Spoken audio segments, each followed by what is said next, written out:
3 décadas después del magnicidio que cambió la historia política de México, un nombre volvió a sacudir al país. La detención del hombre identificado como el segundo tirador del caso Colosio no solo reabre dudas, sino que coloca una presión enorme sobre quienes durante años insistieron en que Mario Aburto actuó solo. Esta nueva captura llegó en silencio, pero su efecto fue como una explosión.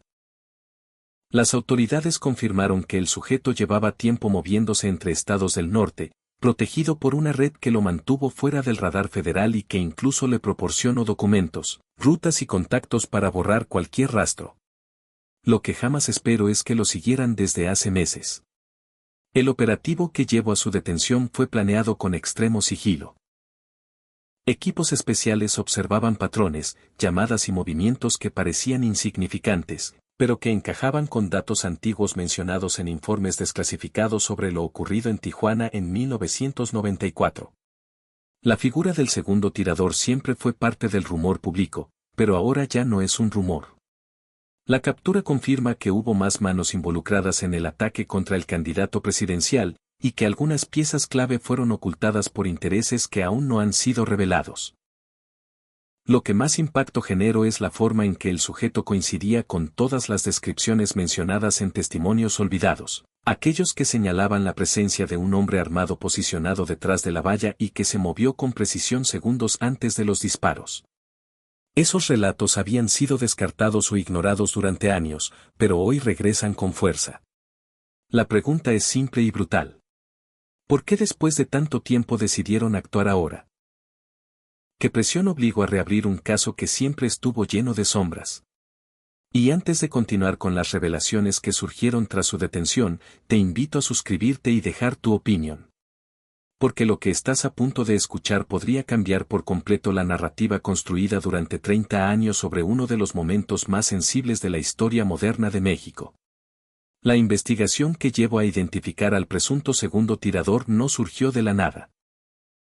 De acuerdo con fuentes cercanas al caso, todo comenzó cuando un archivo antiguo fue reabierto tras detectar coincidencias entre declaraciones olvidadas y movimientos recientes en estados del norte. Informes elaborados en los 90 mencionaban a un hombre que no formaba parte del público presente en Lomas Taurinas y que se desplazó con una precisión que no encajaba con la versión oficial. Aunque esas pistas fueron ignoradas durante años, un grupo de analistas decidió revisarlas de nuevo al notar similitudes con reportes actuales sobre un sujeto que cambiaba de identidad cada pocos meses. Los investigadores encontraron registros migratorios irregulares, entradas por caminos secundarios y estancias breves en ciudades fronterizas donde se reunía con individuos ligados a viejas estructuras políticas que nunca fueron plenamente investigadas. Esto llamó la atención porque muchos de esos nombres aparecen en documentos que fueron clasificados en su momento y cuya información aún permanece incompleta. El patrón de movimiento del sospechoso, siempre cerca de zonas con presencia de redes de protección, encendió las alertas. No se trataba de un hombre oculto por casualidad. Parecía tener quien lo cuidara. La evidencia comenzó a tomar forma cuando compararon fotografías antiguas con imágenes captadas por cámaras urbanas en fechas recientes. La coincidencia en rasgos físicos, postura y forma de caminar fue suficiente para que equipos especializados lo siguieran de manera discreta. Durante semanas vigilaron reuniones, llamadas y rutas que utilizaba para desplazarse. Cada paso que daba parecía calculado, como si supiera que alguien podía estar siguiéndolo. Esa actitud, lejos de alejar sospechas, confirmó que el sujeto estaba acostumbrado a vivir con perfil bajo. Uno de los momentos clave ocurrió cuando interceptaron una comunicación en la que se mencionaba una deuda pendiente con un contacto que había participado en movimientos políticos en los 90.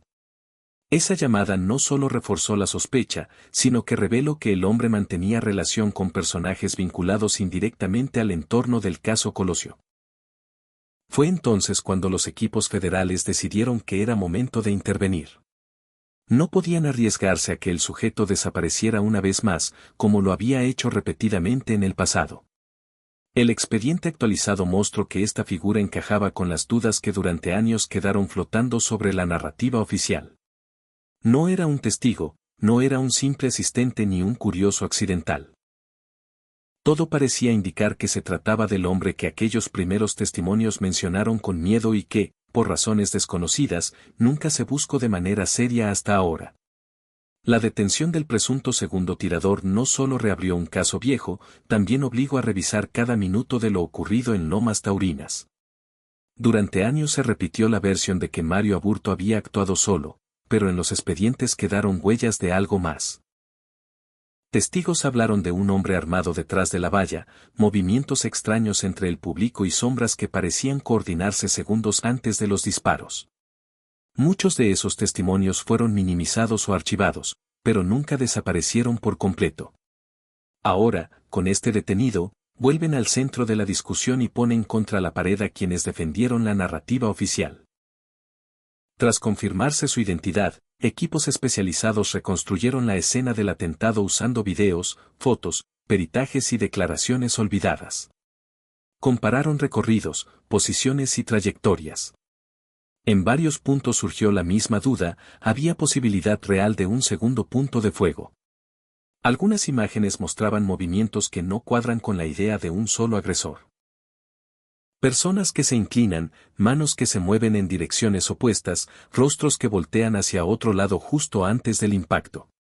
Nada de esto se consideró determinante en su momento, pero hoy, con la captura de este hombre, vuelve a ser clave. Los investigadores también revisaron informes periciales que en su momento fueron cuestionados. Ángulos, distancias y posiciones del cuerpo del candidato. Algunos expertos advirtieron inconsistencias, pero sus opiniones quedaron opacadas por la prisa de cerrar el caso. Con la nueva detención, esas viejas dudas cobran fuerza. Ya no se trata solo de demostrar si hubo otro tirador, sino de entender por qué esa posibilidad fue ignorada tanto tiempo y quién se benefició de mantener una verdad a medias. Cuando las autoridades lograron confirmar la identidad del hombre detenido, se encontraron con un perfil que había permanecido oculto durante años. No era un ciudadano común ni alguien que pudiera confundirse con un testigo ocasional. Según los reportes, el sujeto llevaba décadas moviéndose entre estados del norte, cambiando de nombre, trabajo y domicilio con una precisión que solo se ve en personas acostumbradas a vivir bajo vigilancia o a evadirla. Cada vez que las autoridades se acercaban, desaparecía antes de que pudieran localizarlo, como si recibiera advertencias de alguien con información privilegiada. Los registros encontrados en bases antiguas mostraban coincidencias físicas con un hombre descrito por testigos en 1994, alguien que no pertenecía al público habitual del mitin y que se movió de manera sospechosa minutos antes del ataque. En ese entonces, su descripción fue tomada, pero nunca investigada a fondo. Con el paso del tiempo, cualquier pista relacionada con el segundo tirador quedó enterrada bajo la versión oficial. Sin embargo, al revisar archivos olvidados, surgió de nuevo aquel rostro que varios asistentes recordaban, un hombre que parecía observar la escena desde un punto con ventaja y que desapareció entre la multitud segundos después de los disparos. Los agentes que participaron en su seguimiento aseguran que el detenido mostraba disciplina, patrones repetitivos y una forma de analizar su entorno que delataba entrenamiento previo. No se movía sin revisar rutas, no repetía lugares y evitaba cualquier actividad que pudiera generar registros digitales. Este comportamiento llamó la atención porque no corresponde al de una persona que simplemente oculta un delito común, sino al de alguien consciente del impacto que tendría su captura. Todo en su rutina estaba diseñado para mantenerse fuera de cualquier base de datos. También descubrieron que durante los años posteriores al atentado, el sujeto mantuvo contacto con individuos vinculados a estructuras políticas y de seguridad que operaban en la época. No eran convivencias abiertas, sino encuentros breves, mensajes indirectos y movimientos que sugerían que no actuaba solo. Aunque aún no se confirma el tipo de relación, los analistas señalan que esta red pudo haber contribuido a su capacidad para evadir a las autoridades durante tanto tiempo. Esta parte de la investigación es crucial, pues podría revelar si su silencio fue protegido por intereses mayores o si su participación respondía a un plan que nunca se investigó por completo.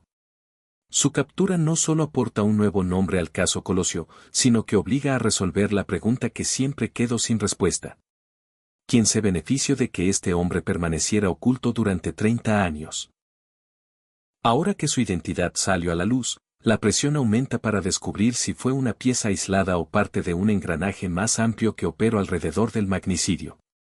Cuando los analistas compararon la información obtenida del detenido con los expedientes del caso Colosio, comenzaron a surgir datos que no encajaban con la narrativa oficial.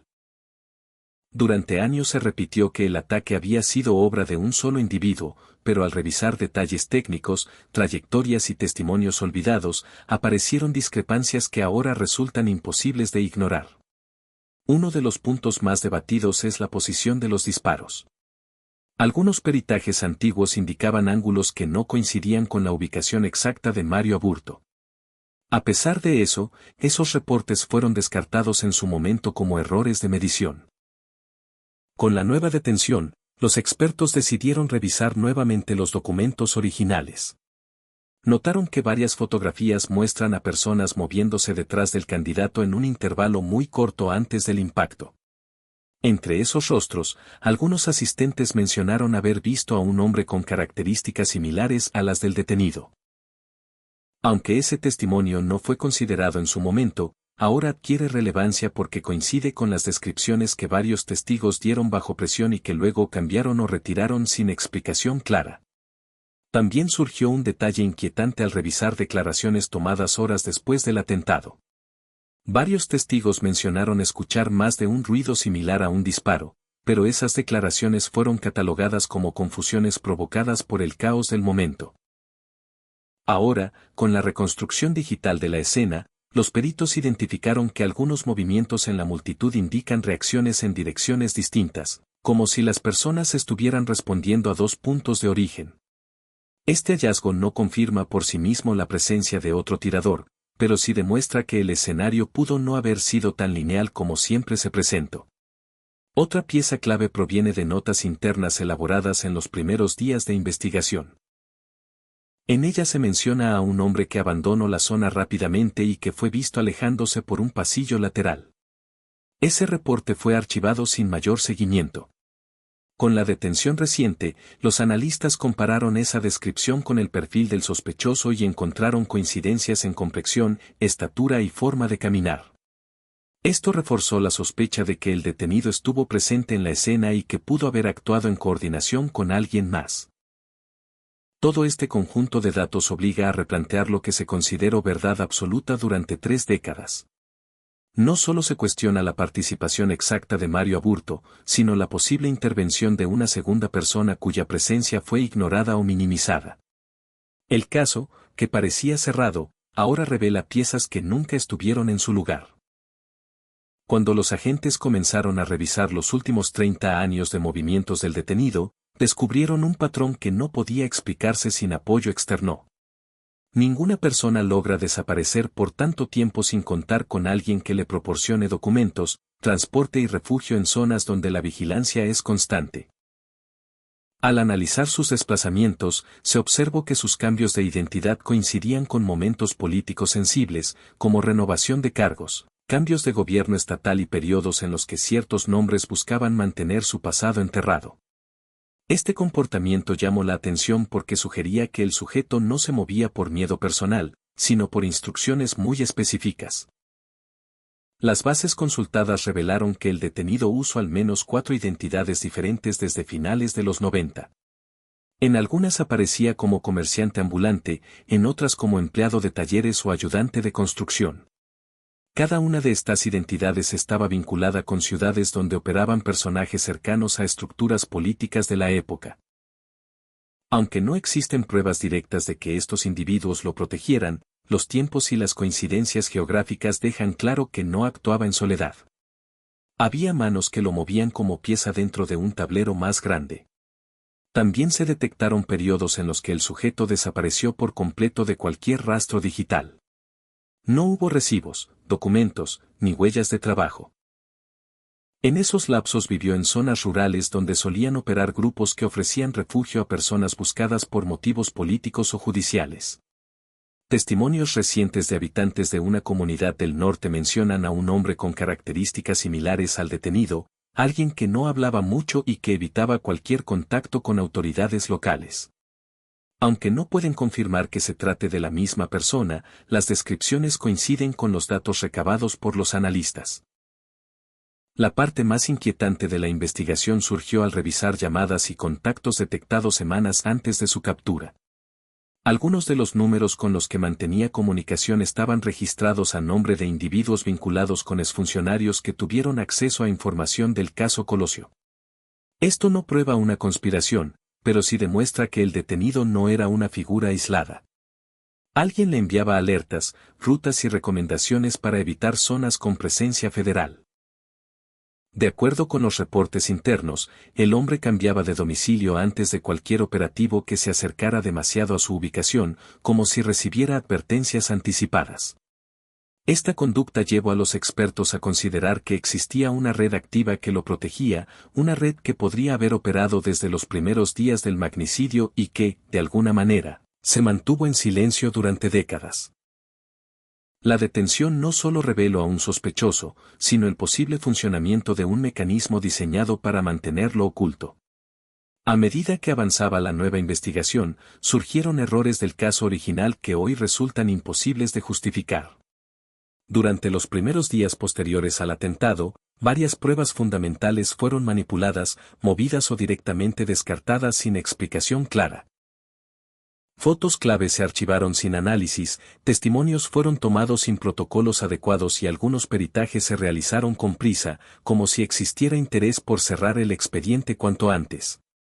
Estos fallos, que en su momento pasaron desapercibidos, ahora toman un peso enorme porque encajan con la posibilidad de que hubiera más de una persona involucrada. Uno de los errores más graves fue la forma en que se trató la escena del crimen. Testigos aseguraron que hubo movimiento de personal no identificado dentro de la zona acordonada antes de que se iniciaran los peritajes formales.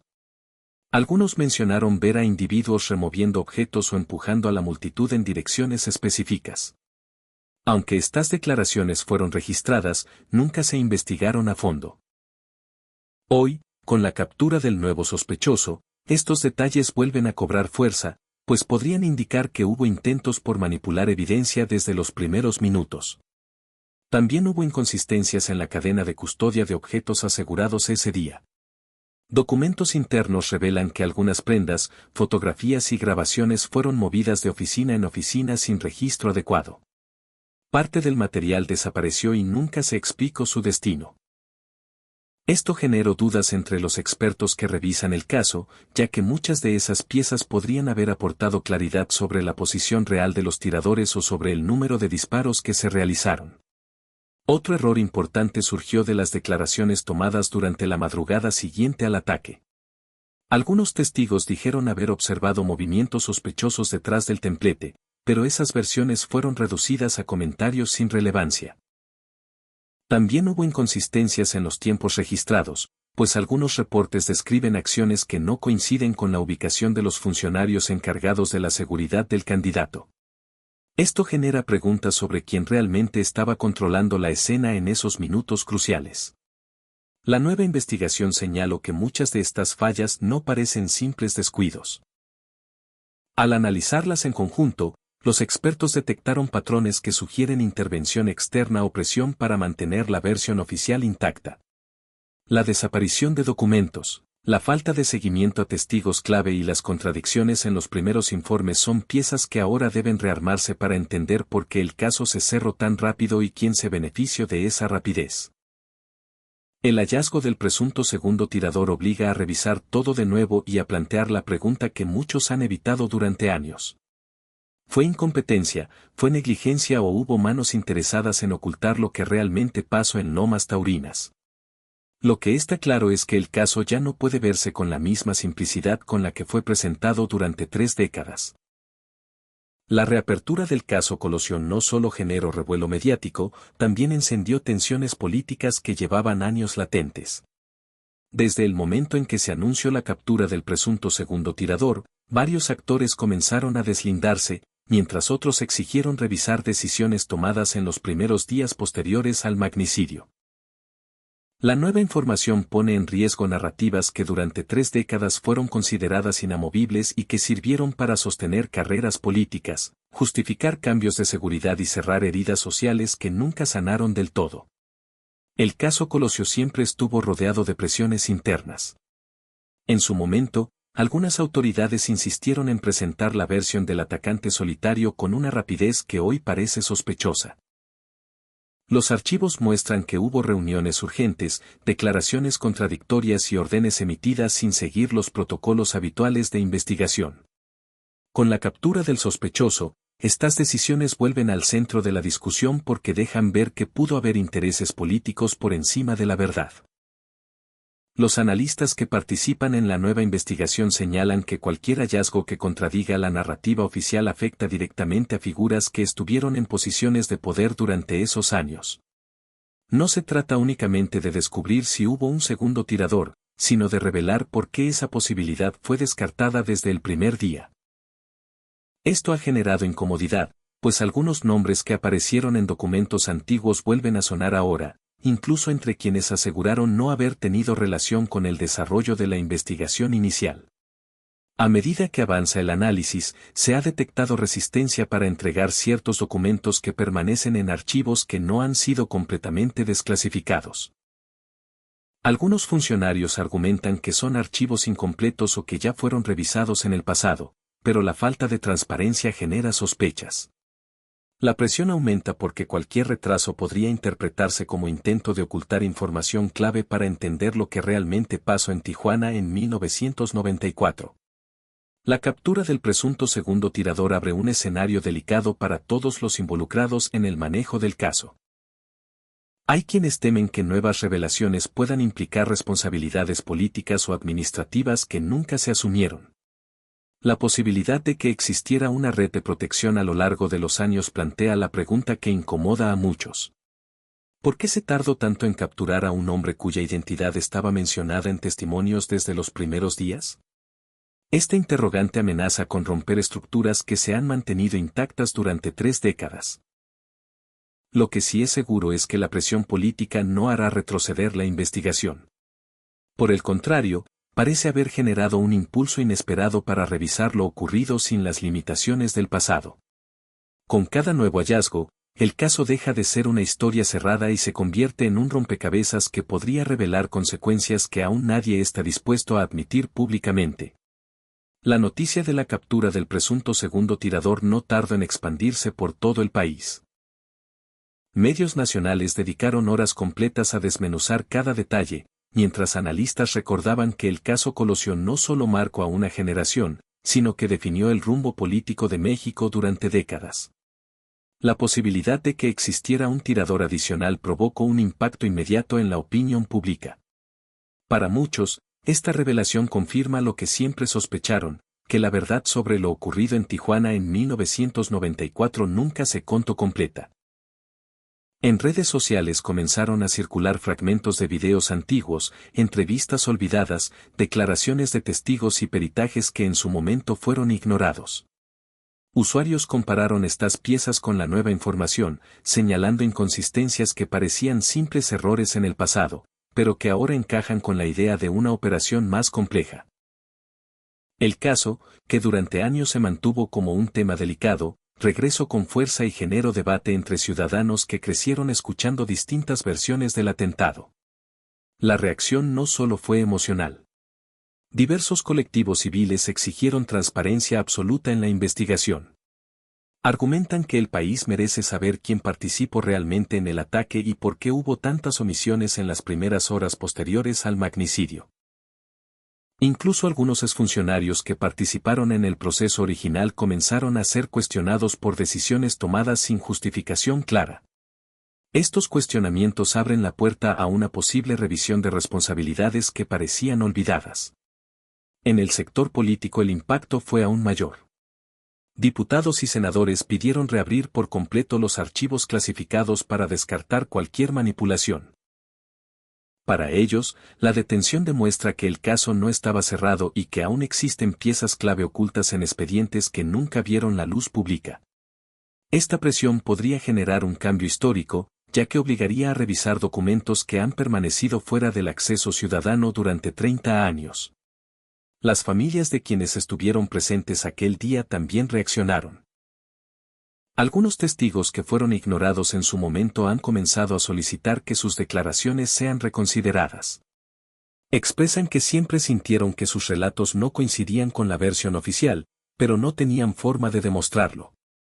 Ahora, con el nuevo sospechoso detenido, exigen que se les escuche y que se esclarezca por qué sus voces fueron descartadas sin un análisis adecuado. Lo que está claro es que el impacto nacional tras esta captura no se limita a la sorpresa. Representa una sacudida profunda a la memoria colectiva y a la confianza en las instituciones que manejaron el caso.